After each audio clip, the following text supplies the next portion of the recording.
In this video, I want to start showing you how I'm going to fill out my social media calendar. This video is brought to you by OppiePies Academy.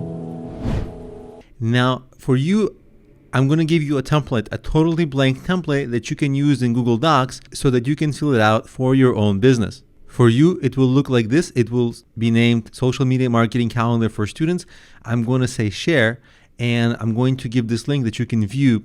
I'm going to copy this link, and you're going to find this link in the resources of this video, so you can go to this link.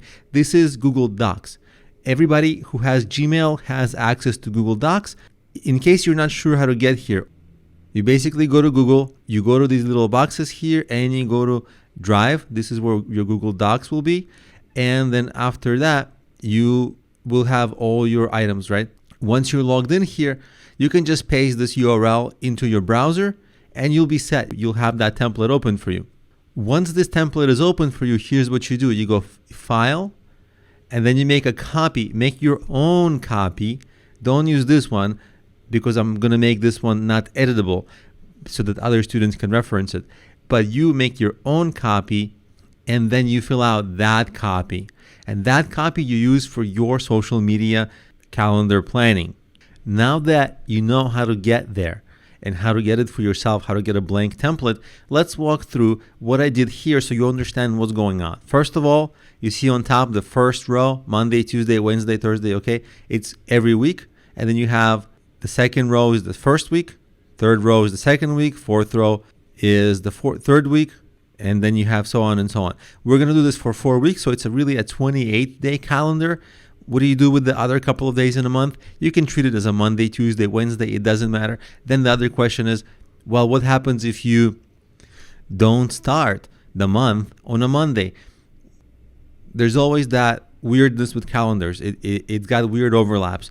So that's why I would just adhere to this and stay with Monday, Tuesday, Wednesday, because for most businesses during most months, other than like end of the year or major holidays, for most businesses, for most months, it's the weekly calendar that's the most important because everything happens kind of in a week, right?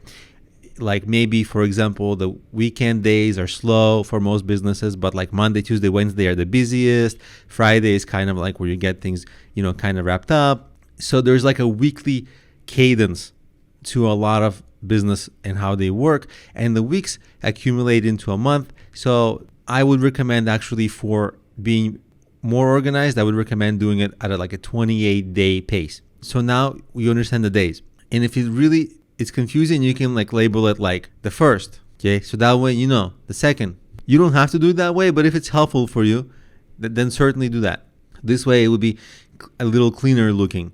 So like instead of Monday, obviously I would say this would be the 8th, and so on and so on. This is just a formality and formal detail. It doesn't particularly matter. What does matter? How do you spread your social postings throughout the day? Let's take a look at my Monday. So I write 30 minutes of content. I maybe tweet, and instead of tweet, I would actually maybe change this to create photo post. That means it's something you can post on Instagram, on Facebook, and on Twitter. You can create it in the morning.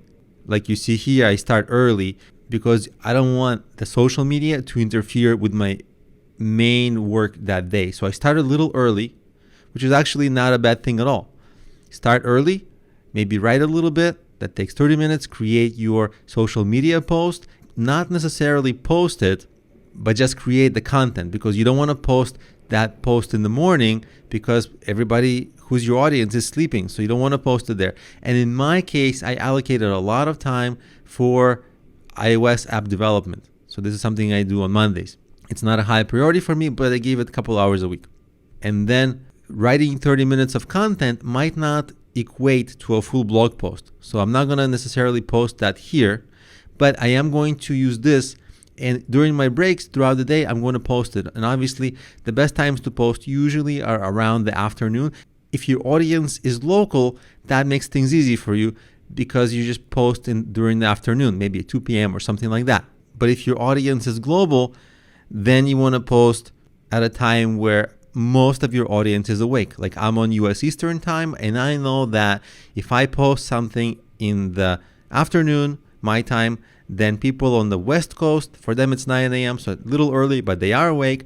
In Europe, it's 6 p.m., and in a place like India, it's midnight. So I'm still catching the people in India and Asia, so they're still kind of going to sleep. Some of them are still awake, but I am capturing all of Europe, all of United States, all of South America, you see. So at least I know they're going to be awake at that time. So you kind of do the math according to where you are and what time allows you to capture most of your audience.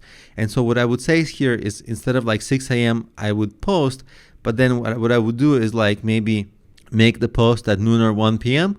or really anytime, not in a strict manner, but like anytime around that time when I need a little distraction, I need a little break. That's good, because what you don't want to do is have that posting interrupt something important you're doing, like a meeting, like an intense focus session, like an intense work session. That's where you really don't want to have that interrupted, and you don't want the social posting to be the focal point of your workday. You want to just seamlessly do it at a break, so it doesn't really kill any of your time. So you're pretty much done. You wrote some content, you created a post on Twitter, and you can consider yourself done. If you have a little bit more time, you can devote to it. Like here, you can maybe record a video or plan a video. It doesn't matter. Now, Tuesday. So on Tuesday, it's kind of similar, right? Like start at 6 a.m., work on YouTube, and this is basically related to, these two are related to YouTube. Notice there's nothing that is talking about writing a post. And then you would eventually post this on social platforms. And in my case, this is just specific to me.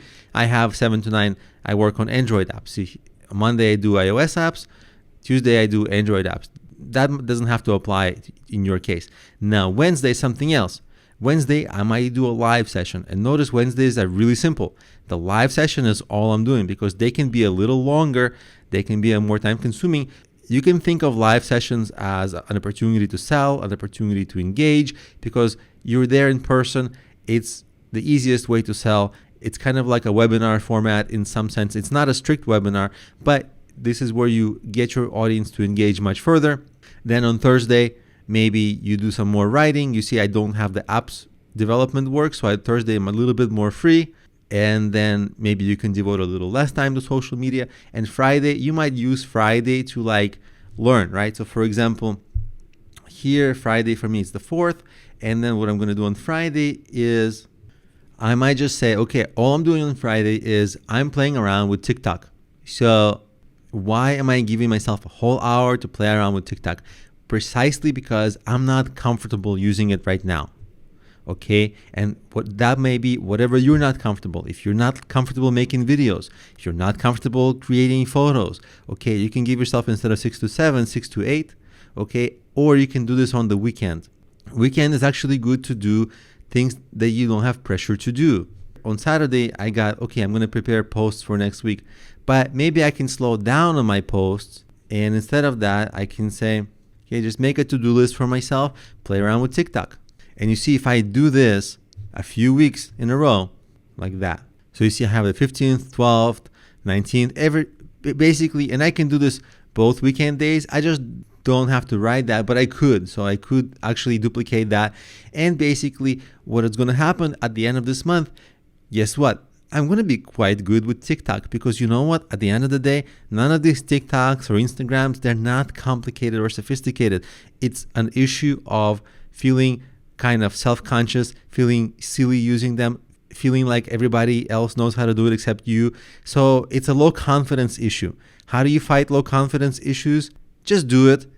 Get help from others, get advice, watch tutorials, okay? That's why we're allocating time. You see here, I allocated 2 hours, because if you allocate a short time to it, because you think, oh, people do it quickly and it doesn't take a lot of time. Yeah, like once they're good and they're proficient with it. But since you're not proficient with it, you just need to give yourself time so you're comfortable. If you hurry yourself, you will just get stressed out. It will be a miserable experience. You'll get angry, and you're not going to come back to it because you hate TikTok. But you should not hate TikTok because all it is just a mismatch of the amount of time you gave it and a mismatch of expectation to reality. But this way, you'll be able to tackle it no problem. And in a month or so, you'll be quite good at it. And if you really struggle, just get somebody online or somebody you know to spend 30 minutes with you to show you how to do it, to help you with a few original posts. You can even pay them a little bit because that's going to get you going and it's going to make you very proficient with it. Otherwise, you're going to spend months and months and sometimes years, people do that, wondering, well, I really should have and I tried before, but again, I know I gave it a half effort and now I tried it again and I gave it a half effort again. But sticking to a schedule and allocating enough time will help you overcome that hurdle once and for all. And then you'll think like, oh my God, it's so silly, it's so easy. And it's like that now with TikTok. 10 years ago, it was like that with Twitter. It's always like that with something new, but it does not have to be. And then what you would do is plan out all your days, and they're actually going to be quite similar. That's the ironic thing, right? Like you do this Monday, on the 8th, you do a lot of things extremely similarly, and you just get into a groove, a pattern. You wake up early, you bang out your social media post, you post it a little later, you're done. And guess what happens? It becomes enjoyable once you become good at it, and once you become good at it, since it's enjoyable, you're going to be able to add flair to your social postings. You're going to be able to use better images, more fun things, add more humor, be more educational, everything. Use better hashtags, everything. Don't think you're going to be great at it in the beginning. In the beginning, if this is your first month, make the goal just to post regularly. If you still have like only 2 followers, it's okay because this was a learning month. Next month, you're posting comfortably, then you're learning, okay, then you make the goal, I'm posting comfortably, how do I grow? And you really just grow with the quality of the content that you're posting. So then you focus on, okay, I need to post better content. I need to make it more shareable. I need to find a way to funnel an initial set of people into my social accounts so that they can be the ones to share, retweet, and give me that social proof so that others can join and so on and so on. But that's the next step. Don't worry about that now if you are just starting out. So that's essentially how to think through your social media marketing calendar so that it's not a big headache, it's not a big distraction, and you're regularly posting quite prolifically actually, right? This is a really good place to be.